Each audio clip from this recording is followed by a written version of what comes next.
introduce Fred Haise, which really doesn't need any introduction to most of you here this evening because all of you are here to see him. So I'd ask Fred if he'd come on up. I don't know if anybody will do this, but I would like for his mother Lucille, if she would stand up and be recognized.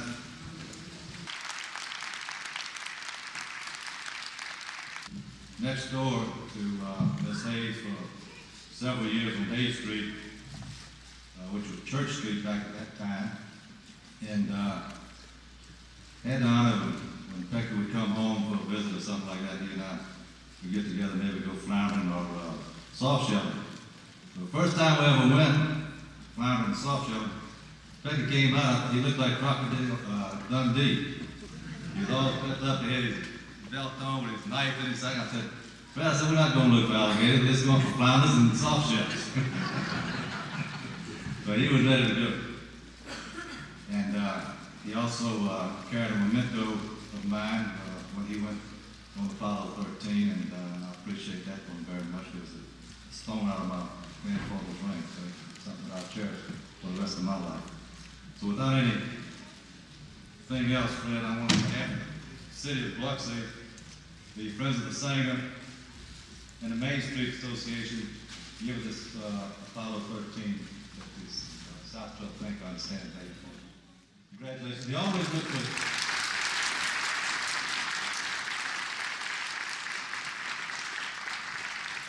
Anything for excuse to get back to Biloxi, Fred will do.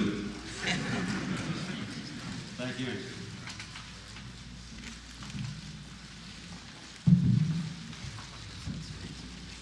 All right, am I hot there? Y'all hear me all right? Yeah. Good evening. Pretty nostalgic to come in here this afternoon and look over the scene, just get familiar with the singer. I really didn't have to get much familiar because it hadn't changed. The colors I noticed on the walls have changed. They had some columns, but it's the same place I spent a lot of nights watching movies as I grew up. I denoted a number of my classmates from VHS class of 1950 here tonight. In view of Biloxi High School playing their championship game against Hattiesburg tonight, I'll promise not to tell Floppy that y'all didn't go. Floppy Boone, I don't think he forgives you. But anyway, tonight the main feature on the screen is going to be the Hollywood movie version of Apollo 13. And I thought I'd spend a few minutes to give you some of my thoughts about that movie before we run it. We'll have an intermission about halfway through, and I'll come back up and answer questions from the audience for anybody that may have any. And then when we finish the movie, I'll stick around just to visit, or if anybody wanted to ask any other questions they didn't get asked earlier. I had nothing to do with the filming. I did have two meetings before they started filming. First time Ron Howard came down, he brought his wife and one of his young daughters, and Tom Hanks, Peter Glazer, who was the producer, and assistant director. And I hosted them in my office in Titusville, Florida, where at that time they had reviewed a lot of information NASA had given them about the flight. Mission reports, all the aircraft transmissions. They reviewed Jim Lovell's book, Lost Moon, that had come out at that time. And they really had a lot of questions to ask me to get my call it read between the lines, or my interpretation of some of the things. Second time Ron Howard came back, primarily brought his camera people.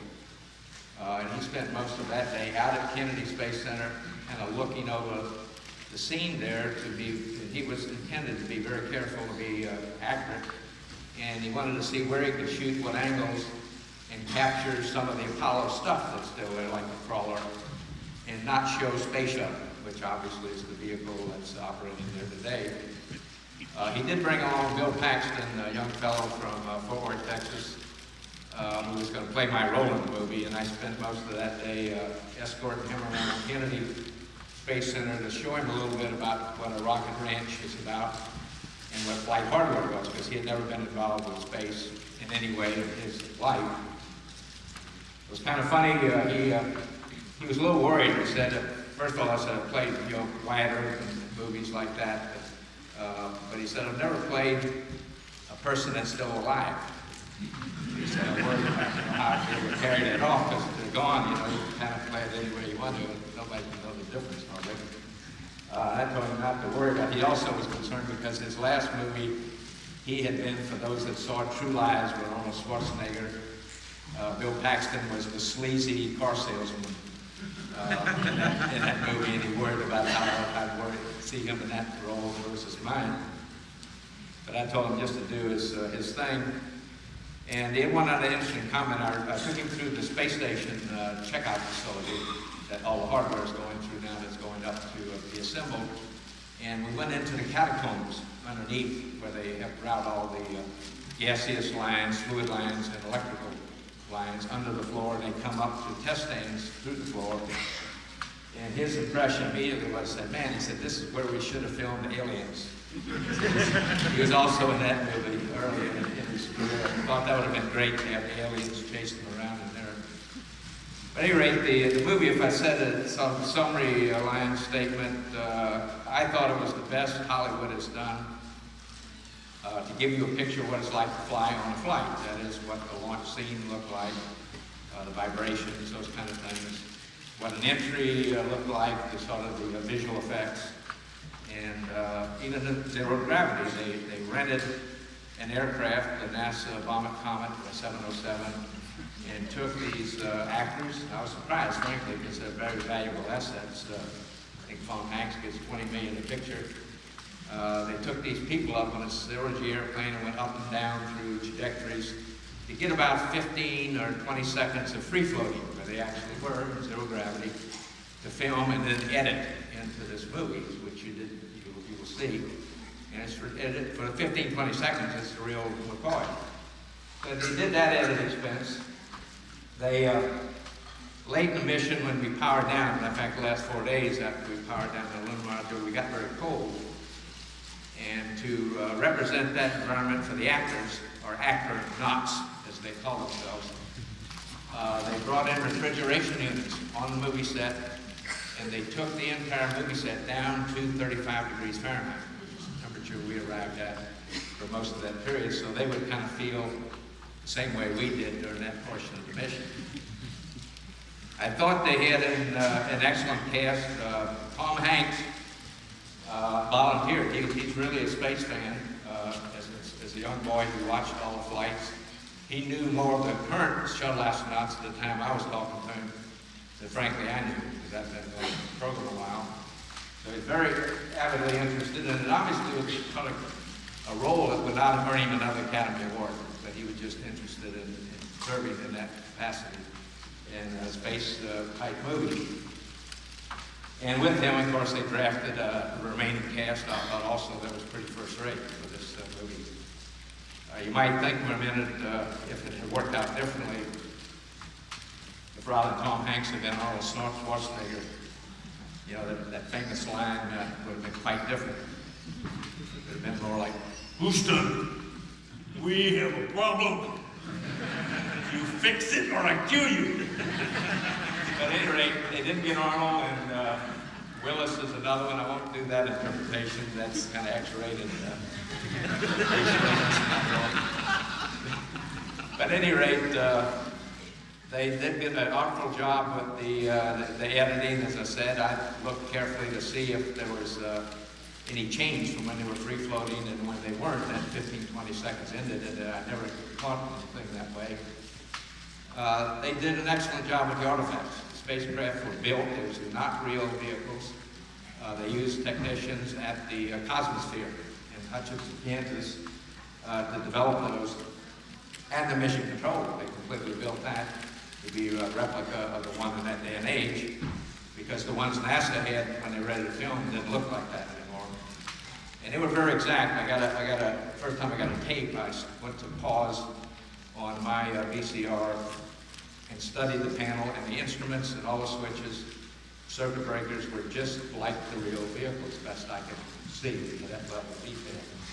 So they did. They took a lot of pains to make it highly accurate. There were only a couple of things that bothered me a little bit about the movie. Of course, I'm not a movie maker in this. One was their use of vulgarity in some lines, and call it off-color lines, that were not ours. That was a Hollywood scriptwriter. I frankly was surprised after we splashed down and we were given all this air to ground that we had, the ground that talked to us and vice versa, to help us write in a mission report, a chapter of the mission report. And none of us had ever said a curse word in this flight. I mean, it was kind of remarkable in the way, the circumstances, you can imagine my slip. But we'd never said one in our life, but we didn't. And so they added that in, obviously gave it a PG-13 rating, which seems to be almost something you have to do to, they think, at least sell a movie these days. The other thing was they had a story within a story of kind of us not accepting Jack Swigert, replacing Ken Mattingly and joining the crew 2 days before launch.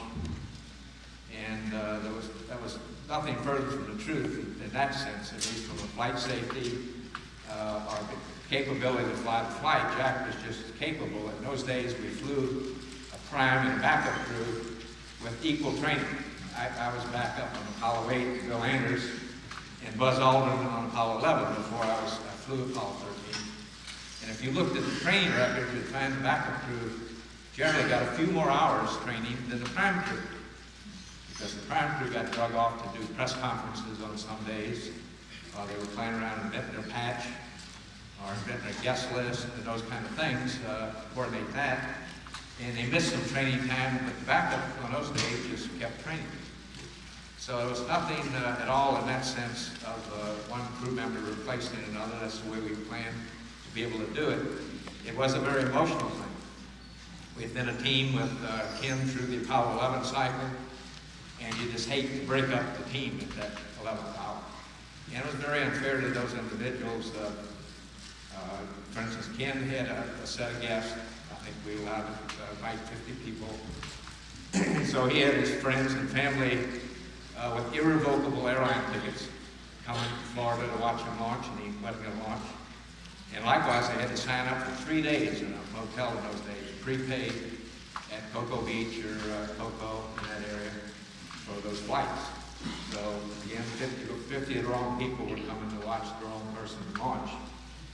In a similar way, Jack Swigert turned out to be his only opportunity in his life. Didn't have that similar opportunity to get people he might have wanted to be there for his launch. And as AJ mentioned, we each had a PPK, which you're allowed to carry. It was either 7 or 9 ounces of stuff.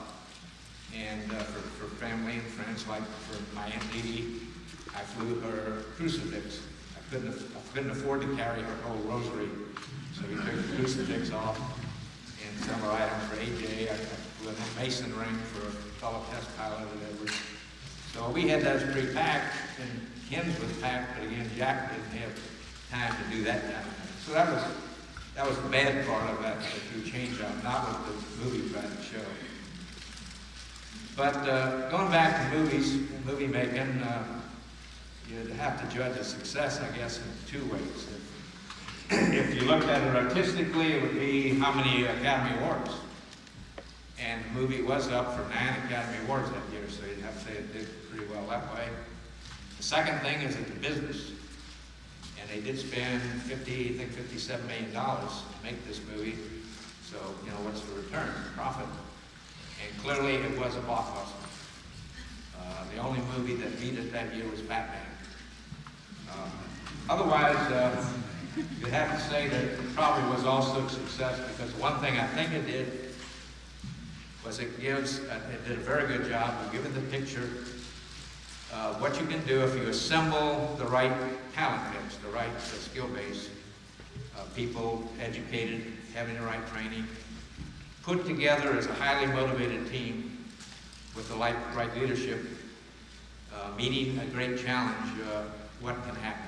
And clearly, the bottom line of Apollo 13 is a mission success that overcame Mission Impossible.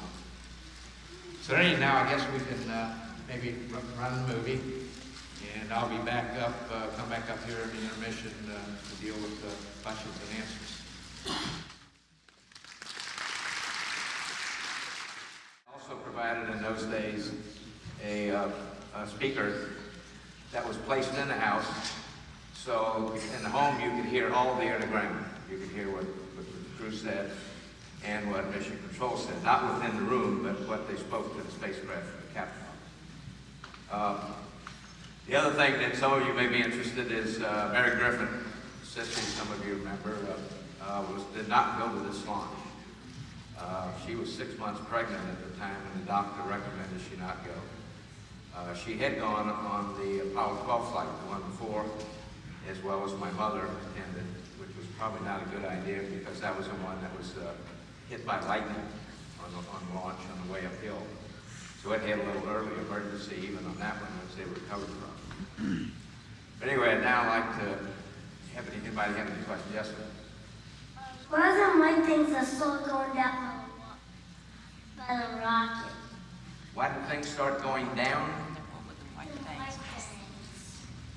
In the movie, the white things that were going by the side of the rocket. Ice? Oh, that was ice. When we lifted off, the propellant and oxidizer in the stages, the 3 stages of the rocket are very cold. Now they try to insulate it so they don't have to lose too much through venting, although they're constantly refilling it before launch. But as a result, it's pretty, in Florida, it's just like here in Biloxi, it's on water on the Atlantic Ocean rather than the Gulf, but it's moist, so that forms ice on the outside hull. And when you lift off, all the vibration shakes that ice loose, so it's falling away from the spacecraft and the booster as you're going uphill. I don't want to give away too much, it's coming up, but if Ken Mattingly hadn't been on the ground to do all those simulations, what do you think might have happened? Well, Ken was a big help, but not in the way the movie portrayed. Ken Mattingly was never in a simulator. The way the problems worked was Gene Kranz, another thing. Gene Kranz was the lead flight director, and there really were 4 flight directors during this flight. We worked all missions with 4 flight directors. The others were Milt Wendler and Glenn Lunny and Jerry Griffin. Gene elected to take himself offline. So he was not much in mission control anymore until entry. He went off to a side room, took over a room, and formed a brain trust. Ken was one of that brain trust. And the way they worked it is they first of all worked out a rough plan of action and then looked at what the unknowns and the problems were to take care of. He then assigned people that he felt were the right people by name, called them in and said, here's what I want figured out. I want you back here in 36 hours or whatever timeline dictated. They had to have that figured out. They said, you got carte blanche to get anybody in the country. Get anybody in the country, go work this and be back. And we got a little lead time away so they could rework it if they had to. And that's the way that was worked. And another thing was the movie did not show the total cast. The team was much larger than shown. To give you a sense of the program, at the peak of the Apollo program, before Apollo 11 landed, just before that, 1968, we had 500,000 people in the program. 500,000 people across this country, in every state except one, I think North Dakota. We couldn't find any business there, the right business to put it into. At the time of my flight, we had already started scaling down dramatically, but we're still about 250,000 people involved across the whole contractor base. Probably the brain power that was brought to bear on specific problems during this mission in the background, many of them just on telecoms, were of the order, I would say, of several thousand people that were brought to bear to work things. So that was the other thing. Now, the reason Ken was not in the simulator was he helped develop the procedure. So he knew it too well. So they used other astronauts. They put like Al Shepard, Gene Cernan, they put people like that in the simulator with that raw procedure to test it. Because they wanted the people that tested it to be like us, who didn't know it or were not familiar with it. So that was the way that was done. Could you tell us what equipment was on the ship immediately around the oxygen tanks? What else could have been damaged in that explosion? That's a good question. Yeah, the real hazard would have been, and it's fortunate we were in Baghdad and not in the atmosphere when this happened, because there was only a very thin aluminum sheet, if you will, that separated that compartment those tanks were in from the large hypergolic propellant and oxidizer tanks, which were practically full in that command and service module. So if it had ruptured through that bulkhead and ruptured those tanks, by hypergolic, I mean, if they mix, then you don't need a spark. They ignite. So we'd have had a very big bang. The reason I say we're lucky in vacuum is if you look at the effect of explosions, you drop a bomb, for instance here on Earth, or TNT, a big effect, as much as the flash effect and immediate expansion nearby the explosion, is the creation of air shock waves. And those air shock waves have the secondary effect and a very large effect of an explosion where you have an atmosphere. Without the atmosphere, we didn't suffer that secondary effect. So in a way, we were very lucky to be where we were when it happened. If it happened like just after we got off the launch pad, it would have probably blown the smithereens. Yeah, the liftoff was kind of a, I'll call it a half wanting to go, half not wanting to go because of that crew change. We had gone through, for a week of daily blood sampling. They took it from us every morning and ran it to some physician in Cincinnati, Ohio, who was the world's expert on measles, I guess, at that time. And he was checking our blood, and that's when he finally determined that Ken, who was a bachelor, had never had measles himself as a child, and of course, being a bachelor, never been married, had children, which might have also exposed him. So he was very suspect. So when they made that change out, actually the best night's sleep I got, unusually so, was the night before launch. It was kind of like, we'd gone through all of that trauma, it was behind us. Launch morning, I felt very, I would say, not near as excited as I had seen others. I had been on the closeout crew, remember the 6 people that were on the launch pad to get the crew inserted on both Apollo 8 and Apollo 11. And I could see, they were really excited and ready to go with butterflies. I had no butterflies. It was like I half wanted to go, but half didn't want to go. Because of that. About 130 kilometers around the backside, which is 80-something miles. By virtue of being that high, though, it's interesting because the moon does not follow a perfect circle around us. It's an ellipse, so it has sometimes it's a little further away or sometimes a little closer. At a particular time, we went around it at this 80-plus miles. It was at almost its furthest point out from the Earth. So I've seen in the Guinness Book of Records, we're still logged as the humans who have been furthest away from Earth as a result of it. I just as soon not have that record. Literally after we lost the command and service module, for the very reason that it had never meant to be powered down, so there was no contingency, what we call a contingency plan for that eventuality. There was no plan B to go grab off the shelf. The thing that didn't make us panic or anything was we had a lot of confidence in the team, the talent we had, the brain trust to work problems. We knew the process was good. And it turned out within the first day they had a rough plan, a sequence of events that if they happened, we'd get a shot at entry.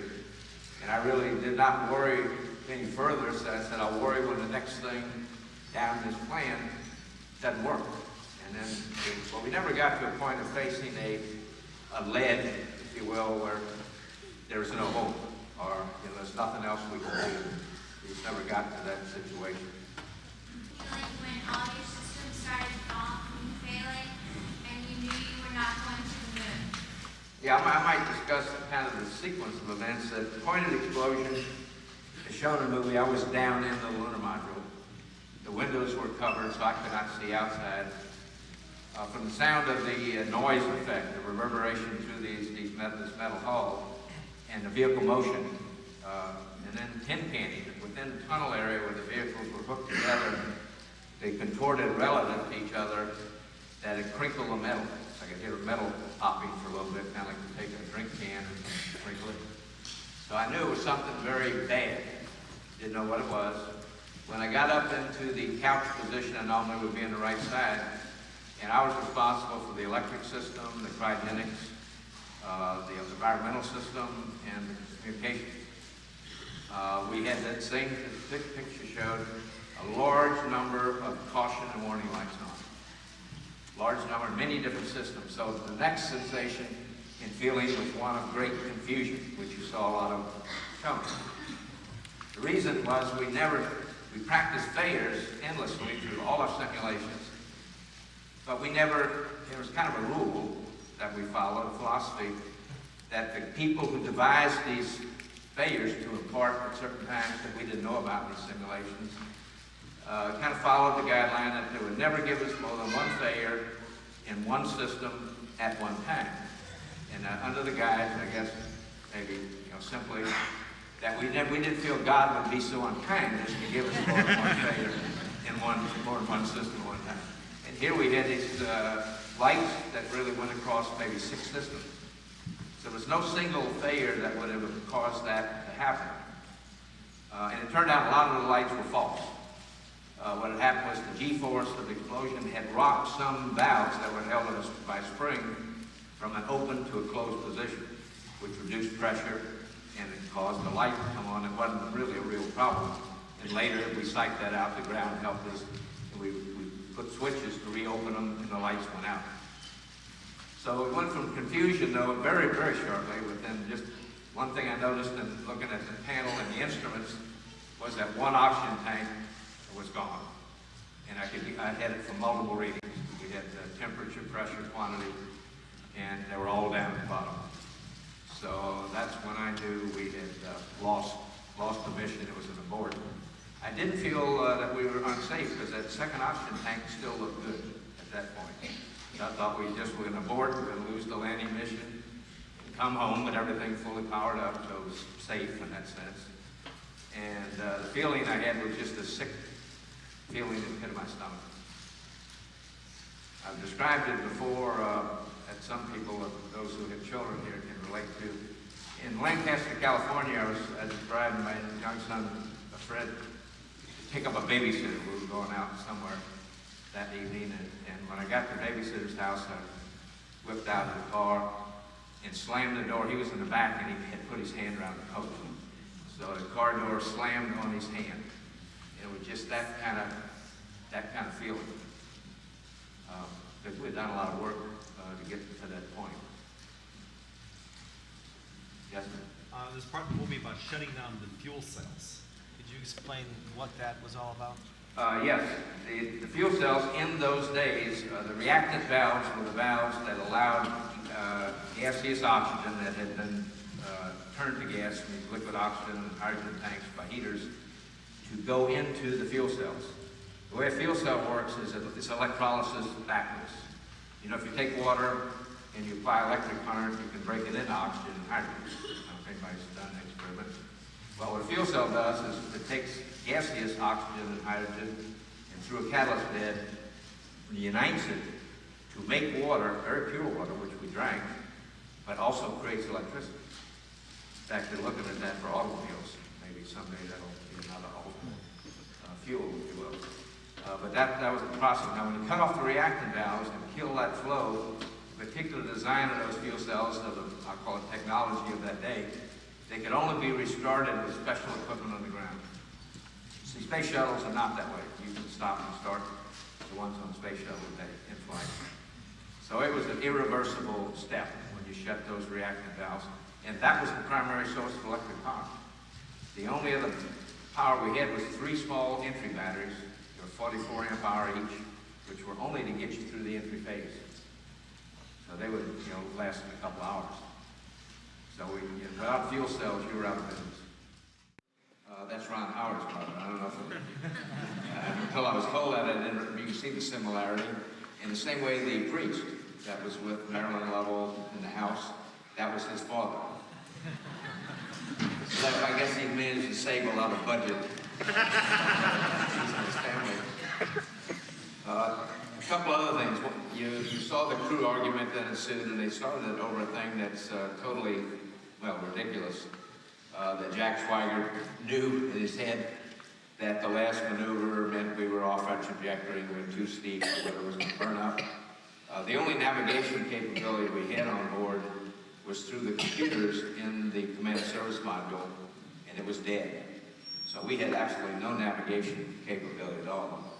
It takes computing power. And frankly, I was not concerned that we didn't have that on board, because all the missions before they go on the moon, Apollo 8, 10, 11, and 12, the solutions they used to make maneuvers, changes of trajectory, were the ground-derived solutions. So, you know, the computing-based TRW was a contractor that did those computations and furnished them for mission control and worked through all those other missions. So there's no reason to suspect there was a problem this time. The other thing they made quite a bit of drama of was the manual maneuvers, where we were flying it, it was showing me having the Earth wavering up and down in the window. We did 2 of those manual maneuvers using, again, a stopwatch. Jim Lovell turning the engine on with one button and turning it off with the other rocket engine. There's very little variation in attitude, mainly because we've flown the 2 previous maneuvers through the computing system, the automated system, and that had the engine pretty well centered through the center of gravity of the vehicle. So I would suspect if we didn't touch any controls in those short maneuvers we did, the vehicle wouldn't have moved more than 5 degrees. And it turned out, if you look at flight data, between the 2 maneuvers, the largest attitude excursion in any one angle was less than 1 degree, 0.9. And I always tell people that was Lovell's axis. He was controlling. But at any rate, it was an exaggeration. I didn't understand why they did that. I was told that they wanted to make it as an unusual, and certainly was an unusual maneuver to perform, and they tried to write script to just describe it, using mission control people to describe it, and they felt it got so convoluted that it would be lost, and you wouldn't get the picture. So their Hollywood's way of making sure you understood it was something different and unusual was to have this dramatic attitude excursion in that maneuver. Otherwise, as I said, the crew conflict was kind of degraded Jack in my mind in a way that they shouldn't have, but nevertheless, again, I thought the movie overall told a good message about the teamwork and people working together to solve big problems, and that certainly was prevalent throughout this mission. And now I'll open it up to any more questions anyone else may have. I see the lady back here. I would like to know your mother's thoughts. Was she aware of what was going on the whole time? Okay, unfortunately, I'd like to know my mother's thoughts. She is still here. Oh, yeah. She'll have to answer that.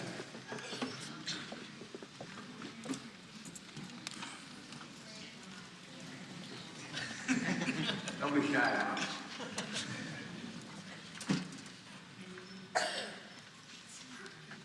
So y'all will understand what was going on when this first happened. They NASA sent someone to Mama's house, and it was like a type of listening device that Miss Lovell had. They had one at Mother's house, and they had a guy that stayed there, never left, and they changed shifts. We talked on the phone to NASA. They also asked us not to watch TV. Probably better off not to, since we still watch it some. But basically, we kept pretty busy, and you can see my brother's a lot like my mom. They just keep going and don't keep the word like that.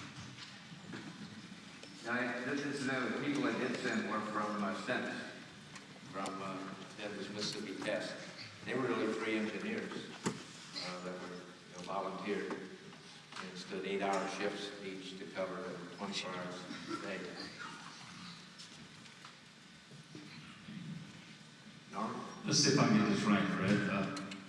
When you had the manual burn with the moon module still attached, while you look into the window, the heat shield is behind you. Y'all always had a heat shield behind your back, all right? That's correct. Okay. Now, after you detach yourself from the moon module, did you have to make a maneuver to have the heat shield back facing the Earth for re-entry? Am I right? Yes. The way they set it up at the time we separated the lunar module, they actually hit us top sideways because they didn't want the limb to follow us. So we kicked it off going sideways, and we gave it a kick by pressurizing the tunnel, which had done one Apollo 10 did that in the previous mission. And that, when you separate, that gives it a bang to push. So it assured the limb would move away from us. And then we waited a while, let it drift, and then cocked and yaw really, and turn back to get the heat shield facing the right way for entry. You had those pressurized suits for the moon and for launch. Why didn't you wear those when it was so cold? Why didn't we wear the suits when it's cold? For the reason that the suits, even though it was cold, if you donned one of those suits, it's rubber interior, it doesn't breathe, you'd perspire without cooling it. In the lunar module, we only had 2 sets of hoses. One of them was tied up with that lithium cartridge, so only one person could get cooling in through the suit. And we decided that if you got in the suit and got sweaty, and then had to go to the bathroom and take it off at 35 degrees Fahrenheit, while you're soaking wet, that would not have been too good for our health either, so we just elected. We put on 3 sets of underwear. Cotton, unfortunately, but we had 3 sets of underwear on under those garments, which was a spare clothing. Yes, I was wondering what you felt physically after spending a few days in space, and then when you started feeling the effects of the Earth's gravity again after you left the model. Well, the effect is similar. It worsens depending on how long you stay, but even for a 6-day stay, what happens after you re-enter and get on Earth, the blood pools in your lower extremities, in your legs. Whereas initially, when you first get on orbit, it pools in your head. And it takes a while for the cardiovascular system to adjust. So you end up walking, feeling stiff-legged, and you're told, we didn't try it, but you're told not to bend over rapidly or make rapid motion, or because of the lack of blood in your head, you can pass out. But it goes away. In our case, it went away within a day. If you stay in space like we were staying on the space station, even though the exercise an hour or so a day, it takes weeks to get back to, call it, normal. Sir, after Apollo, you flew the Enterprise approach and landing flight test out at Edwards. Did you have an opportunity to fly a space shuttle later on? I could have had I stayed in the program. I was assigned to command the 3rd shuttle mission, which was an interesting mission, and I would have stayed if it had continued. We were going to go rescue Skylab. It was going to be the first rendezvous mission. We were going to actually carry aloft a little tugboat, deploy it from the payload bay, and then go dock it in the Skylab, sitting off about 150 foot. And they chose to either deorbit it or boost it higher to save it. That mission went away because the solar effects created more friction, and it fell in, as you know, and ended up parts of it in Australia.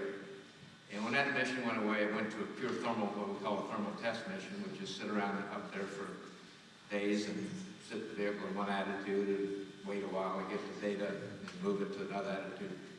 And that just didn't intrigue me as a mission. And it's also had an opportunity, and I wanted to go into management in the aerospace business. I had gotten asked to send me to Harvard Business School in between Apollo 13 and that time frame, served in program management for a while, and I had an opportunity to join Grumman Aerospace in New York, and I didn't want to pass up that opportunity, so that's why I left the program in '79. Can you describe the feeling of the 4 minutes of reentry? Was it a feeling of falling like on a roller coaster the whole time, or is it not that feeling at all? We have a little fellow up here next, but the 4 minutes, you said the 4 minutes, the entry was longer than 4 minutes. I think the movie related to the time of blackout. Normally it was 3 minutes of that total entry time, and turned out to be 4 minutes. And incidentally, no one can explain that today. It's never been scientifically explained. No, it's not like being on a roller coaster. You're laying on your back, you're facing backwards, and you can slowly feel the G level building up. Tend to push you into the couch. It's a very, very pretty view because you're looking out the window and you can see the flame pattern trailing, streaming by the vehicle and going behind you. When the vehicle would be rotated to change the trajectory path and where you can land, you'd get a little swirl pattern in that fire trail and a fireball trailing you. And it went from a bright red eventually to kind of an orange. Yeah, my question is, in the latter part of the mission, you were, Bill Paxton wasn't looking too good. Did you feel anywhere near as bad as he looked? No, I did not. That was dramatized a little bit. I had lower urinary tract infection, if you've ever, hopefully never had one of those, but if you do, it's kind of like the flu as far as chills and fever cycling, and obviously a burning sensation when you go to the restroom. Mainly, we were worn down in general, illness or not. We all got very tired because it was hard to sleep with the environment. And with the sporadic flight plan we had that couldn't plan a normal work cycle or a sleep cycle, even when you barely get to sleep, you get woken up to do something. So you got very little sleep in that time frame, and you just got worn down. We also did not drink enough, not rationing like the movie implied. It's a normal thing. They have to warn people who fly in space first time to force yourself to drink. If you're not working hard, and it's not a tendency to do that, you're not perspiring even on a normal mission. And we got dehydrated, which I suspect also led to me getting ill. Way back. Yes, sir. A couple of questions. First of all, just tell us what it was like to see the moon from close up. Just what was your impression as you approached it? How much time did you try to spend in front of the window looking at it? And second of all, what kept the temperature to only 35 degrees on the way back? What kept it from falling much further? Okay. The first question was impressions going around, swinging around the backside. It was again, for Jack and I, it was obviously exciting. We got cameras out. We shot a lot of pictures. In fact, just the way the trajectory went by, we got the best pictures of the program of a feature called Sea of Toski and the Sea of Moscow. The Russians got around the backside the first time when they named those two features. They're the only prominent Mars on the backside, which looks very different from the side we see all the time from here, which has those big dark areas. There's only a couple of those on the backside, not near as large. The rest of it's very rocky, mountainous, hilly looking. We were obviously excited to be there to see that view. A little bit of the book of the movie that when we got to the place where we normally would have landed, to feel again, we're close, but we didn't make it.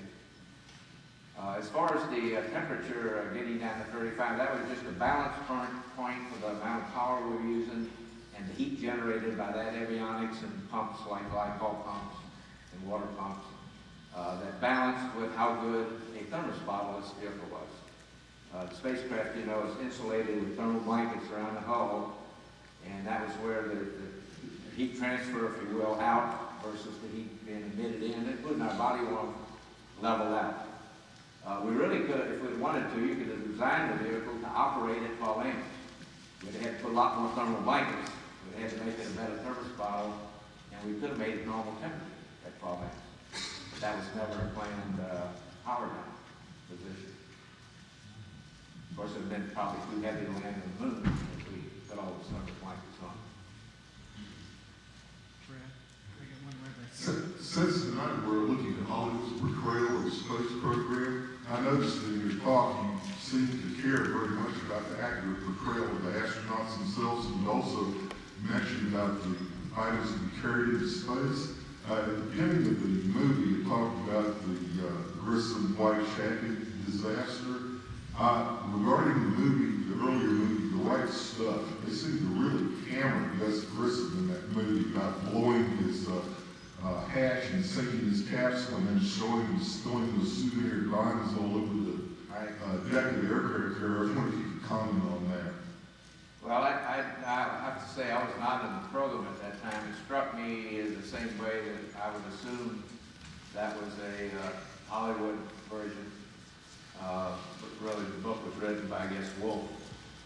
I do know that the original seven thought enough of him. I was at an affair in Palm Beach, Florida, charity event, and Al Shepard was there, and he refused to speak to Mr. Wolf, who was also there at that time. So I don't think the original seven thought much of that. I know for instance, John Glenn, I think it was inferred that he was after the morality issue, and it was inferred that he did that to become number one. And clearly, I can tell you, John Glenn's character was not that. If John would have spoke up even if he knew that was putting him last. So there were other things that I'm just not aware of that I'm sure the original seven didn't agree with. So my name is Chris Solomon. I'm a military member.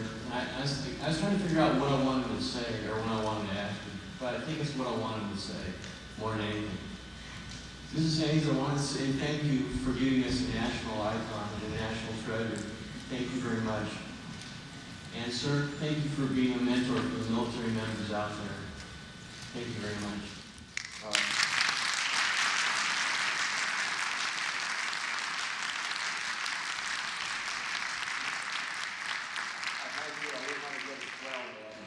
There's a fellow named Eddie Rickenbacker. Some of you remember him from World War I days. He was an ace in later World War II, a national hero.